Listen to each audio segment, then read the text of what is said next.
Under the relentless California sun, Willow Creek shimmered like a polished jewel, its 3,500 homes aligned in perfect rows, their lawns clipped to an exact 3 inches, mailboxes painted a uniform taupe, as if the town had been sculpted by a ruler and a paintbrush. The air carried the scent of blooming jasmine, freshly mowed grass, and the faint tang of chlorine from neglected pools, but beneath this pristine facade, a quiet rebellion simmered, a tension that prickled the skin like static before a thunderstorm. The Willow Creek Homeowners Association ruled with an iron grip, dictating everything from fence heights to the shade of front door paint, its rules enforced with the precision of a military drill.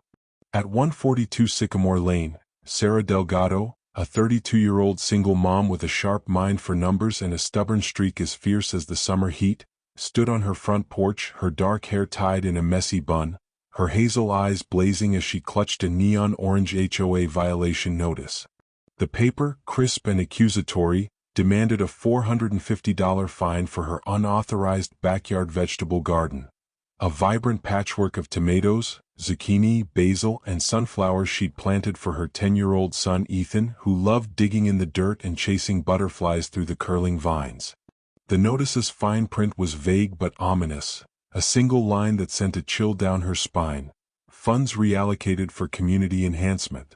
Whispers at Brood Awakening, the local coffee shop where Sarah grabbed her morning latte, had grown louder, more insistent. HOA President Vivian Caldwell was siphoning dues into lavish trips, leaving the community pool a murky green, the playground swings rusted and creaking, and streetlights flickering like dying stars. Sarah's garden was her defiance, a burst of color and life against the HOA's beige tyranny, its vines spilling over the fence like fingers reaching for freedom.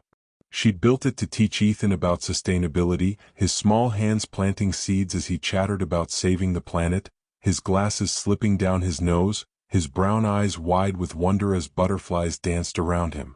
The notice wasn't just about her garden, it was a gauntlet thrown, a personal challenge from Vivian, a woman who thrived on control, her pearls and blonde bob as much a uniform as her clipboard, her manicured nails glinting with malice. As Sarah tossed the notice onto her wicker chair, its neon glow mocking her in the sunlight, a rustle came from her mailbox, not the usual bills or junk flyers, but an unmarked envelope, its edges worn as if delivered by a phantom in the night. Inside was a single sheet, typed in bold, unyielding font, titled "The Willow Whistleblower." Its words were a bombshell, sharp and explosive: Vivian Caldwell's trips, Paris, Maui, Dubai, Santorini, funded by your dues, $90,000 stolen. Check the books at the HOA office. Sarah's breath caught, her heart thudding like a drum, her fingers trembling as she reread the words, the ink smudging under her thumb, leaving a faint black stain. This wasn't gossip, it was a flare in the dark, a call to arms from an anonymous source who knew the HOA's darkest secrets, a spark that could set Willow Creek ablaze. Sarah tucked the newsletter into her jeans, her mind racing like a wildfire across dry grass. The whistleblower was no ordinary flyer, it was a beacon of truth in a town choked by rules, a whisper of justice that could unravel Vivian's reign. She marched inside, where Ethan sat at the kitchen table, his sketchbook open, his pencil scratching as he drew a sunflower, its petals curling in vibrant detail, the page smudged with graphite from his eager hands. The kitchen smelled of basil and coffee, its bamboo countertops a testament to Sarah's eco-conscious heart, a quiet rebellion against the plastic waste that littered the world. A half-eaten bowl of oatmeal sat beside Ethan's notebook, its cinnamon scent lingering, a reminder of their morning routine. "Mom, why's the HOA so mean?" Ethan asked, his voice small but curious, his brown eyes catching the morning light through his glasses, casting tiny rainbows on the oak table. Sarah knelt beside him, brushing his dark hair back, her voice steady but fierce, a mother's resolve laced with fire. "Some people think rules make them powerful, buddy. But we're gonna show 'em what's right, you and me. We'll protect our garden and our town." At Brood Awakening, the coffee shop buzzed with caffeine and tension, its exposed brick walls and chalkboard menus scrawled with daily specials a backdrop for the town's gossip. Sarah slid into a booth, the vinyl creaking under her, and showed the whistleblower to her friend Mia, a 35-year-old yoga instructor with a blonde ponytail and a knack for stirring trouble, her blue eyes sparkling with defiance as she sipped her oat milk latte, its foam collapsing in the ceramic mug. Paris? Maui? Dubai? Santorini? Mia said, her voice sharp, her latte forgotten on the table, a faint ring of coffee staining the wood. While our sidewalks crack and the pool's a swamp. We need those books, Sarah. Vivian's been living like royalty on our dime, and I'm not here for it. The whistleblower had spread like a contagion, copies appearing in mailboxes across Willow Creek, each one whispering of Vivian's betrayal, its words bold and unrelenting, typed in a font that seemed to shout across the page. Regulars at the shop, retirees, young parents, tech workers, clutched their own copies, their voices a low hum of outrage, their coffee mugs trembling in their hands. Frank, a 60-something retiree with a handlebar mustache and a faded flannel shirt, slammed his mug down, the coffee sloshing onto the counter, leaving a dark, spreading stain. My dues were supposed to fix the street lights. I paid $700 last year and my porch light's been out for months. I stumble in the dark while Vivian's sipping wine in France. Tina, a 27-year-old tech worker with a laptop always open, her glasses reflecting the screen's blue glow, chimed in, her fingers pausing mid-type, her voice urgent. I found a forum online, people saying Vivian's tied to Pinnacle Properties. They're buying up land, planning luxury condos where the community center stands. The HOA's their puppet, and those trips are bribes to keep Vivian loyal. I've seen posts about offshore accounts too, shady stuff. Sarah nodded, her voice fierce, her hands clenching the newsletter until the paper crinkled like dry leaves. The whistleblower's pointing us to the books, but Vivian's got the HOA office locked like Fort Knox. We need to get in, find the evidence, and expose her before she buries us in fines. Across town, Vivian Caldwell held court in her pristine colonial at 200 Sycamore Lane, its white shutters gleaming like a facade of perfection, its lawn clipped to an exact 3 inches, not a blade daring to defy her rule.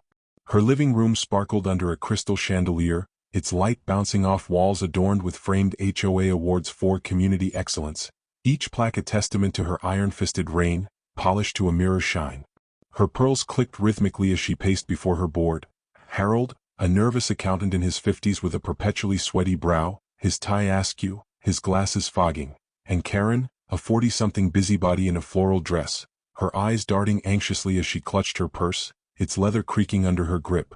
Victor, the HOA's enforcer, leaned against the wall, his ex-cop frame radiating menace, his buzz cut sharp enough to cut glass, his knuckles cracking like gunfire in the quiet room, the sound echoing off the hardwood floor. This newsletter's a lie. Vivian hissed, her blonde bob sprayed into submission, not a strand out of place, her clipboard wielded like a battle axe, its pages filled with violation notices ready to be slapped on doors across Willow Creek. Sarah Delgado's behind it, stirring up trouble with that garden of hers, encouraging others to defy our covenants. We fine her $800 more, lien her house if she resists, and squash this nonsense before it spreads like a weed. Harold adjusted his glasses, his voice shaky, his hands fidgeting with a calculator, its buttons clicking nervously under his fingers, a bead of sweat rolling down his temple. Vivian, the books, were short $90,000. Those trips, Paris in March for $15,000, Maui in June for $20,000, Dubai in December for $25,000, Santorini in August for $30,000, they're all in the ledger, clear as day, stamped with Pinnacle's logo. If anyone audits. Vivian cut him off, her eyes flashing like daggers, her pearls swinging with each sharp gesture, her voice a low, venomous growl. No one's auditing Harold. Pinnacle Properties is covering us. They want the community center land for condos and we get a cut, 6 figures each, tax-free, wired to offshore accounts in the Cayman Islands. Keep your mouth shut or you're out and you'll lose your share. Karen clutched her purse tighter, her floral dress creasing under her grip, her voice trembling with unease, her eyes darting to the window where a neighbor passed, peering curiously. But the whistleblower, it's naming you, Vivian, listing every trip, every dollar, down to the dates. It's in every mailbox, taped to lampposts, even slipped under windshields at the grocery store, the school, the park. People are talking, whispering at soccer games, in the checkout line, everywhere. Victor smirked, his knuckles cracking louder, the sound echoing like a warning shot in the quiet room. I'll patrol tonight, scare him quiet. Delgado's garden gets a warning, shred it with a weed whacker if she doesn't comply by tomorrow. I'll make sure she knows who's in charge. As they plotted, another newsletter appeared in Vivian's mailbox, unnoticed, slipped through the slot in the dead of night, its words bolder, printed in stark black ink. Vivian's theft. Paris $15,000. Maui $20,000. Dubai $25,000. Santorini $30,000. Truth. Outside, Sarah rallied neighbors on her lawn, her voice ringing like a bell across the cul-de-sac, her jeans streaked with garden dirt, her hands holding the orange notice and the whistleblower high, the paper catching the sunlight like a flag of defiance. This isn't about my garden, it's about our money. Vivian's stealing for her vacations while our pool's a health hazard, our playground's a death trap, and our streets are dark. We deserve answers. Frank stood beside her, his mustache twitching, his flannel sleeves rolled up, his voice gruff but resolute, his work boots scuffing the grass. I'm in, Sarah. Let's see those books. I paid $700 in dues last year, and my street's still a pothole maze. Where's my money going? Not to some fancy hotel in Dubai. Tina raised a fist, her laptop glowing on a folding chair, her voice electric with youthful defiance, her glasses slipping as she spoke. I'll dig online, trace Pinnacle's money trail. I've already found emails on a dark web forum, anonymous tips about Pinnacle's offshore accounts. This is our Watergate, our chance to take back Willow Creek from these crooks. Ethan, watching from the porch, clutched his sketchbook, his glasses fogging with excitement as he sketched the crowd, his pencil capturing their raised hands, their determined faces, the vibrant chaos of their rebellion. We're heroes, Mom, he called, his voice bright, his sneakers scuffing the wood, his small frame bouncing with energy. Sarah smiled, her heart swelling, but her mind was sharp, focused, a strategist plotting a war. We're just getting started, buddy. We're gonna save our home. That night, under a sky heavy with stars, the air cool and sharp, Sarah slipped into the HOA office with Tina and Mia, their sneakers silent on the linoleum floor, their flashlights cutting through the darkness like blades, their beams bouncing off the metal filing cabinets. The office was a fortress, its cabinets cold and unyielding, but one drawer was locked, its keyhole glinting mockingly in the beam of Sarah's light. Tina, ever resourceful, jimmied it open with a hairpin, her hand steady despite her racing heart, her glasses slipping as she leaned in, the faint scent of her lavender shampoo mixing with the dust. Inside were ledgers marked travel expenses, their pages a damning litany of excess. Paris in March for $15,000, Maui in June for $20,000, Dubai in December for $25,000, Santorini in August for $30,000, totaling $90,000, each entry stamped with Pinnacle Properties logo, a corporate seal of betrayal. Sarah's hands shook as she snapped photos with her phone, the flash illuminating her determined face, her breath catching in the quiet, the air thick with the scent of dust, ink, and betrayal. We've got her, Sarah whispered, her voice fierce, her eyes glinting with triumph, her heart pounding like a war drum. This is our ammo, Tina. Mia? Tina nodded, her fingers brushing the ledger's pages, her voice low, barely audible over the hum of distant traffic. There's more, look at this. A memo from Pinnacle, promising Vivian a $100,000 bonus for expediting the community center sale. They're planning to bulldoze it by spring, replace it with condos that none of us can afford. Mia clenched her fists, her ponytail swinging, her voice a growl. They're selling our town out from under us. The community center's where Ethan's gardening club meets, where I teach yoga, where we hold movie nights. We can't let them win. Sarah's jaw tightened, her heart pounding like a drum, her fingers gripping her phone. We won't. We move fast, get this to the forum, rally the neighbors. The next morning, Willow Creek was a powder keg, the whistleblower's words spreading like a virus through the streets, a contagion of truth that could not be contained. Copies multiplied, appearing on car windshields, taped to lampposts, slipped under doors, each one naming dates and amounts with chilling precision. Vivian Caldwell. Santorini, August 2025. $30,000. Sarah posted the ledger photos on a neighborhood forum, the images going viral as neighbors crowded Brood Awakening, their gasps filling the air like static, their coffee mugs trembling in their hands, the scent of espresso and outrage thick in the air. Frank slammed his fist on the counter, his coffee mug rattling, a dark stain spreading across the wood, his voice booming. She's been stealing while my fence rots.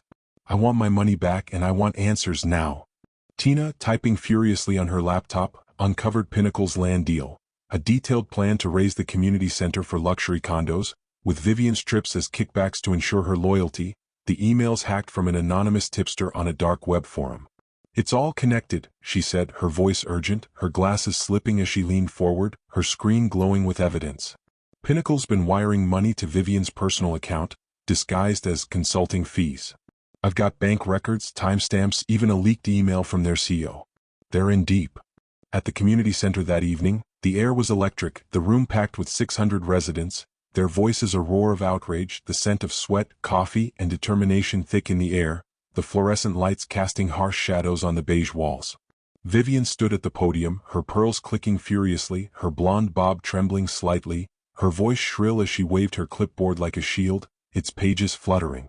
"These accusations are lies, fabrications by troublemakers like Sarah Delgado, who defies our covenants with her garden, encouraging others to break the rules. The whistleblower is a prank, a malicious attempt to sow chaos in our perfect community." Sarah stepped forward, holding her phone with the ledger photos, her voice steady, cutting through the murmurs like a blade through silk, her jeans streaked with dirt, her eyes fierce. "These ledgers say you spent $90,000 on trips to Paris, Maui, Dubai, and Santorini while our playground rusts, our pool's a health hazard, and our streets are dark. Pinnacle Properties is paying you to sell our community center for condos, to destroy the heart of our town, where our kids play, where we gather." The crowd erupted, shouts of "thief" and "resign" echoing off the walls, chairs creaking as neighbors stood, their faces flushed with anger, their hands raised in defiance. Harold fidgeted, his glasses fogging with sweat, his calculator forgotten on the table, its buttons silent, his tie now hopelessly crooked. Karen shrank in her seat, her floral dress creasing, her purse clutched like a lifeline, her eyes darting nervously to the exit. Victor cracked his knuckles, his buzz cut gleaming under the lights, but the neighbors' glares held him back, their courage a rising tide that drowned his intimidation.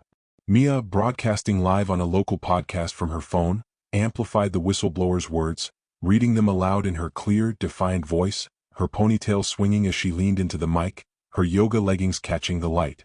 "Willow Creek, your HOA's been lying. Those trips? Your money. The whistleblower's given us the truth, and it's time to take back our town from Vivian's greed and Pinnacle's schemes." Vivian banged her gavel, her face flushed red, her voice rising to a screech that pierced the air like a siren. "This is anarchy. You'll all regret this defiance, every single one of you. The HOA is your protector and you're tearing it apart." But the tide had turned, a wave of rebellion crashing over the room, unstoppable, a force of nature. Frank stood, his mustache quivering, his voice booming like thunder across the prairie. "I propose a vote to audit the HOA and remove Vivian Caldwell as president. All in favor?" Hands shot up, 550, nearly unanimous, a sea of defiance that drowned Vivian's protests in a roar of approval that shook the walls. She stormed out, her pearls swinging wildly, her heels clicking on the linoleum like a retreating army, Victor trailing like a defeated guard dog, his shoulders slumped, his knuckles silent for the first time. The crowd cheered, a roar that reverberated through the room, neighbors hugging, their faces alight with hope, their voices mingling in a chorus of triumph, the air electric with possibility. The next morning, Sarah met Rachel, a sharp paralegal from Sacramento, at Brood Awakening, the coffee shop's warmth a stark contrast to the Cold War brewing outside. Rachel spread the ledger photos across the table, her navy suit crisp, her voice confident as she sipped her espresso, its bitter scent mingling with the air, a faint steam rising from the cup. "This is fraud, plain and simple," she said, her pen tapping the photos, leaving faint ink marks on the wood. "Misappropriation of funds, breach of fiduciary duty under California's Davis-Sterling Act. Pinnacle Properties is complicit, funneling money to Vivian for the land deal. We've got a case to dissolve the HOA, block the condo project, and seek restitution." Sarah nodded, her eyes fierce, her hands gripping her coffee mug, its ceramic warm against her palms, the faint scent of vanilla lingering. "Can we stop the land sale? Save the community center? It's where Ethan's gardening club meets, where Mia teaches yoga, where we hold movie nights and potlucks. It's the heart of Willow Creek." Rachel smiled, her eyes glinting with determination, her voice steady as she leaned forward. "With this evidence, we can sue for dissolution and restitution. Vivian could face jail time, and Pinnacle's deal will be halted. But we need more. Witnesses, bank records, maybe even someone from the HOA to turn and testify against her." Tina, eavesdropping from a nearby table, leaned in, her laptop glowing, her voice urgent, her glasses slipping as she spoke, her fingers still typing. I know a teller at First Community Bank, Lisa. She's seen Pinnacle's checks to Vivian, shady stuff labeled consulting fees but tied to the trips. I can get her to talk, maybe even get more records. I've also got a lead on an HOA insider. Someone close to Harold, maybe his assistant, who's been leaking to the whistleblower. Sarah's heart raced, her fingers tightening around her mug, her voice low but fierce. Do it, Tina. We need everything we can get. And find out who's behind the whistleblower. They're our secret weapon. That night, the whistleblower struck again, its words appearing in every mailbox, taped to every lamppost, slipped under doors despite locked gates, its paper damp from the evening dew. Bank? First Community, truth. Sarah, Tina, and Mia slipped into the bank after hours, Lisa sneaking them in through a side door, her hands trembling as she led them to the records room, the air thick with the scent of ink, paper, and nervous anticipation. They found checks, Pinnacle to Vivian, totaling $40,000 more, labeled consulting fees, but dated to match the trips, each one a damning piece of evidence, their numbers stark and undeniable. Sarah's phone flashed as she snapped photos, her heart pounding like a war drum, her breath catching in the quiet, the weight of their discovery heavy in the air. Tina whispered, her voice barely audible over the hum of a distant air conditioner, her glasses fogging with excitement. This is it, Sarah. $130,000 total. Vivian's done and Pinnacle's going down with her. Mia clenched her fists, her voice a growl, her ponytail swinging. And we're saving the community center. This is for Ethan, for all the kids. Sarah nodded, her voice fierce, her eyes glinting in the dim light. And for Willow Creek. They're not getting our land. The whistleblower's words grew bolder, now scrawled on community boards, whispered in coffee shop conversations, shared in frantic group chats, posted on social media with hashtags like #WillowWhistleblower and #HOA Rally, Courthouse. Willow Creek rallied, neighbors marching to the county courthouse, their signs bold and colorful, painted with slogans in vibrant reds and blues, "Stop the HOA," and "No more trips." The newsletter's words became a chant, a battle cry echoing through the streets, carried by voices young and old, from retirees to teens. Justice, now. In the courtroom, the air was thick with tension, the wood-paneled walls absorbing the murmurs of a packed gallery, the scent of polished wood, nervous sweat, and anticipation mingling in the stifling heat. Judge Eleanor Harper, a stern 60-something with silver hair and sharp eyes, presided, her gavel a symbol of order, its wood worn from years of use, its sound a sharp crack that silenced the room like a gunshot. Vivian's lawyer, a slick corporate type in a tailored suit, gestured to a stack of HOA documents, his voice smooth but cutting, his words calculated to deflect. Your Honor, these accusations are baseless, a smear campaign by disgruntled residents led by Sarah Delgado. The HOA's funds are legitimate, used for community benefit. The whistleblower is a malicious prank, nothing more, designed to sow discord. Rachel countered, holding up the ledger photos and bank records, her voice ringing with conviction, her navy suit a beacon of defiance in the courtroom's dim light, her pen pointing to the evidence like a sword. Your Honor, Vivian Caldwell misappropriated $130,000 for personal trips to Paris, Maui, Dubai, and Santorini, funded by Pinnacle Properties as kickbacks to secure a land deal for luxury condos. This violates California's Davis-Sterling Act and constitutes fraud, conspiracy, and breach of fiduciary duty. Sarah took the stand, her jeans worn, her voice steady despite the knot in her stomach, her hands clasped tightly to hide their trembling, her hazel eyes locked on the judge. Willow Creek is my home, where I'm raising my son Ethan. The HOA was supposed to protect us, but Vivian stole our money for her vacations while our pool's a health hazard, our playground's falling apart, and our streets are dark. The whistleblower, whatever it is, whoever it is, gave us the evidence to fight back, to save our community center, to save the heart of our town. Lisa, the bank teller, took the stand next, her voice shaking but resolute, her hands clutching a folder of bank records, her eyes darting nervously to the gallery. I saw the checks, Pinnacle to Vivian, labeled consulting fees, but they matched the trip dates exactly, down to the day. I couldn't stay silent, not when it's hurting our town. A surprise witness followed, Harold's assistant, Emily, a quiet 20-something who'd been slipping notes to the whistleblower, her hands trembling as she spoke, her voice soft but firm. I saw the ledgers, heard Vivian and Harold talking about Pinnacle's deal. They threatened to fire me if I spoke, but the whistleblower gave me courage. I leaked the first note. The crowd murmured, some whispering about a hacker, others about Emily as the whistleblower, a few joking about divine intervention or a ghost in the town's history. Judge Harper reviewed the evidence, her pen tapping thoughtfully, her eyes narrowing as she studied the ledgers, checks, and Emily's testimony, their numbers and words stark and undeniable. "The evidence is compelling and overwhelming," she said, her voice firm, resonating through the room like a bell, silencing the murmurs. "The Willow Creek HOA is dissolved, effective immediately. Ms. Caldwell is ordered to repay $130,000 to the residents, and Pinnacle Properties' land deal is blocked pending a criminal investigation into fraud and conspiracy. Ms. Caldwell may face further charges." Cheers erupted, neighbors hugging, phones flashing as they snapped photos of the victory, their voices a chorus of triumph that echoed off the wood-paneled walls, the air alive with hope. Vivian slumped in her seat, her pearls silent, her blonde bob limp, her face pale as the reality sank in, her hands trembling as she gripped her useless clipboard, its pages fluttering to the floor. Harold whispered nervously to Karen, his glasses fogging, his tie now hopelessly crooked, his calculator abandoned.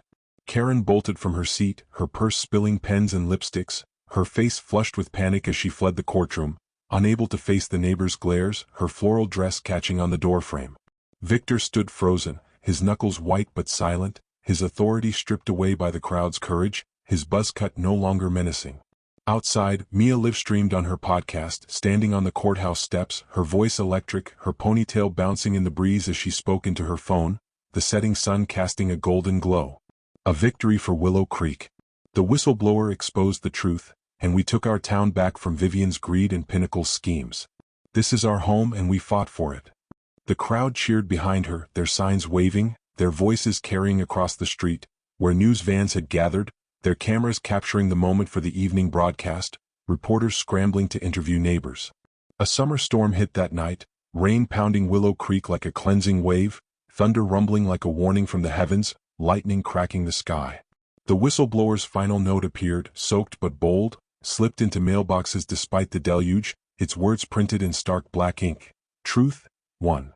Neighbors gathered at Sarah's house, their faces lit by candlelight as the power flickered, the scent of wet earth, basil, and coffee drifting through the open windows, the sound of rain a soothing backdrop to their celebration. Ethan danced in the living room, his glasses fogging with excitement, his sketchbook filled with drawings of the garden, now thriving despite the storm, its tomatoes, zucchini, and sunflowers glistening under the rain as if echoing the whistleblower's light, their vibrant colors a symbol of hope and resilience. Frank raised a glass of iced tea, his mustache quivering with pride, his flannel shirt damp from the rain, his voice warm. To Willow Creek, no more HOAs, no more lies. We're free thanks to Sarah, Mia, Tina, and that whistleblower, wherever it came from. Tina grinned, her laptop glowing on the coffee table, her fingers still typing as she updated the forum with the court's ruling, her glasses glinting in the candlelight, her voice bright. The whistleblower was our revolution, our spark. We won because we fought together, because we believed in the truth. And Emily, you're a hero. Emily blushed, her hands clasped tightly, her voice soft. I just wanted to do what was right. The whistleblower was all of us, in a way. Sarah stood in her garden, Ethan at her side, his small hands digging in the wet dirt, his laughter mingling with the rustle of leaves and the patter of rain, his sneakers squelching in the mud. The community center stood strong, its land saved, now hosting potlucks, movie nights, Mia's yoga classes, and Ethan's gardening club, where kids planted seeds and dreamed of greener futures, their hands muddy and their smiles bright. Sarah and Mia grew closer, their late-night talks at Brood Awakening sparking a deep friendship, their hands brushing over shared mugs as they planned the cooperative's first projects. A new playground with safe swings, a cleaned-up pool sparkling under the sun, streetlights that actually worked, casting a warm glow over the cul-de-sacs. The whistleblower had faded, its final note a mystery, its source never fully confirmed. Perhaps Emily, perhaps a hacker with a grudge, perhaps an HOA insider like Harold who'd cracked under guilt, perhaps even a collective effort by neighbors too angry to stay silent. Some whispered of a ghost, a spirit of Willow Creek's founder, a farmer who'd built the town on dreams of community, not control. But its work was done, its words a beacon that had lit the way to freedom. Sarah looked at Ethan, his glasses catching the faint glow of a newly repaired streetlight, its light steady for the first time in years, and smiled, her heart full, her voice soft but strong. We did it, buddy. This is our home and we made it ours again. Frank, tending his own garden nearby, called out, his voice warm, his flannel shirt clinging to his shoulders in the rain, his new fence gleaming with fresh paint. To the whistleblower, wherever you are, you're one of us. You gave us back our town. Tina, passing by with her laptop under her arm, laughed, her glasses glinting, her voice bright with triumph. Our silent hero. Willow Creek's never been better, and it's because we stood up, together. A month later, Willow Creek bloomed, its lawns now a patchwork of individuality, wildflowers, vegetable gardens, quirky gnomes, tire swings, and even a mural painted by local teens defying the old beige rules. The HOA was gone, replaced by a community cooperative where neighbors shared ideas, not fines, their voices mingling in open meetings filled with laughter, coffee, and the clink of glasses, the scent of jasmine and grilled corn drifting through the air. The community center thrived, its doors open for yoga classes, Ethan's gardening workshops, summer barbecues, and movie nights under the stars, the screen glowing with old classics and new dreams. Sarah stood in her garden, watching Ethan chase a butterfly, its wings catching the sunlight, its delicate dance a symbol of their victory. The whistleblower had changed everything, a single spark that had ignited a revolution, a reminder that truth could break through even the tightest chains of control. Willow Creek was free, its spirit unbroken, a community reborn in the wake of a scandal exposed by whispers in the dark, a town that had learned to fight, to grow, to thrive.